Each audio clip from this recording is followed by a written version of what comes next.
Well, things just turned extremely bad.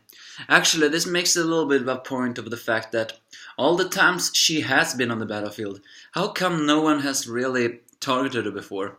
It could just be that they didn't see her. After all, I mean, she has been on the battlefield, but I guess maybe not that close. Or maybe she wasn't that close this time either. It's just, however, that KiMoon saw... Or was it Gaimon? Whatever. Saw an opening and he decided to take it.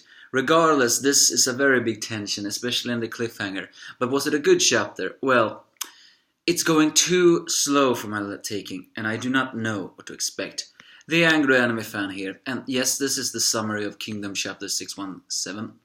First off, the fact that, although of course not delivering a devastating blow to the giant general, in fact, I'm even beginning to wonder if his scarred eye is okay. Well, regardless, Moulton manages to dodge one of the slashes, as he surprisingly, well, not that surprisingly, but he gives a moral speech to the honor god of Osen to protect the Osen and weaken the army, keep Fute in check, and that Riboku is also in danger. Of course, Fute do not really take that kindly, calling Moulton a sissy-looking shit. You know, it's been pointed out, not that much, but sometimes, that Moulton really does look like a girl. I guess he has a Bishonen face. I think he has the most Bishonen face of all the three promising new generals. I mean, Shin doesn't have a Bishonen face. He has a rough-looking face. And while Ohon perhaps is more stylish-looking than he also doesn't have a Bishonen face because, well, he is so sharp around the edges. Moulton, I think, has the more effect. That makes it the fact that he's so popular with the ladies all the more ironic, but I guess that makes sense. A pretty looking sissy in others' eyes, but he hides a very strong looking fighting of it all. And what makes this a little bit more strange is the fact that Riboku can see that Osen hasn't yet been slain. But what makes it strange is the fact that he's saying that they were almost out of time, as one of his vessels, Earl Ko, gets slain by that huge woman that is the right hand woman to one of Osen's generals. And it's all but stated that they are lovers here. Yes, the general did say we're celebrating in my bed last time, but who knows, that could just have been a general ordering around, you know. But it appears they really are lovers who have been doing that. That guy is so freaking lucky, not only to have a huge woman that huge, but also, if she's that good in bed, then I really would have wanted that too. Of course, this causes minor panic in the South generals, as Kaine is determined to fight and defeat the lady general of Osen's army. So why do I have a feeling like she will? I mean, slay that general. I don't know how strong Kaine's potential are. It's the same with Fute.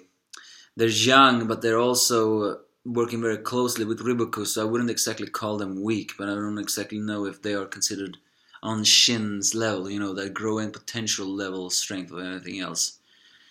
As Riboku hears about Earl Ko's slain, they also hear that KiMoon has hold the line, but the Hishin unit are still going strong and making it all, and saying that while Shin's strength is definitely something to be feared, he knows that it's really Karyuten who he actually can see through this view, that it's the real one pulling the fact that she can utilize the strength to his full capability.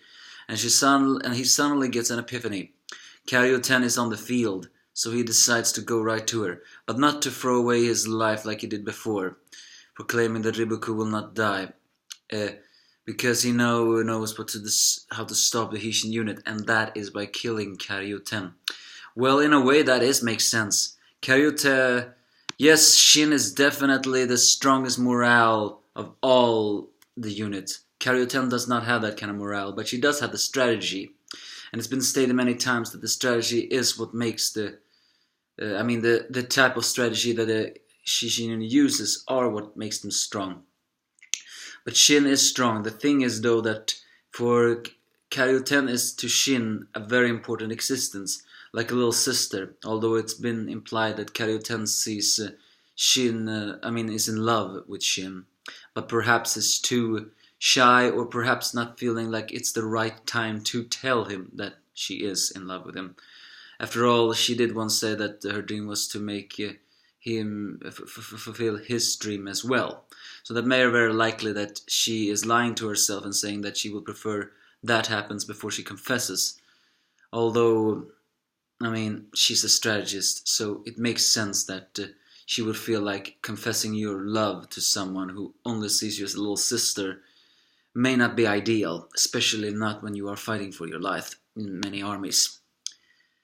But for the archer brother, the archer that has been shooting non-stop, actually it's revealed that the archer troops have actually been managed to do some archers. Unfortunately, his hand is now so bloodied he can barely shoot anymore.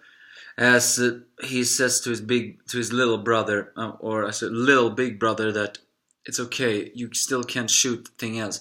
But then they see an army going up forward. Is that meant to foreshadow that the big little brother is now going to fire off the arrow that may say Karyuten? Because Gaimon units gets close to Karyuten and make short works of her armies, as his fury freezes off at seeing that that Keisha was killed by a little girl like her.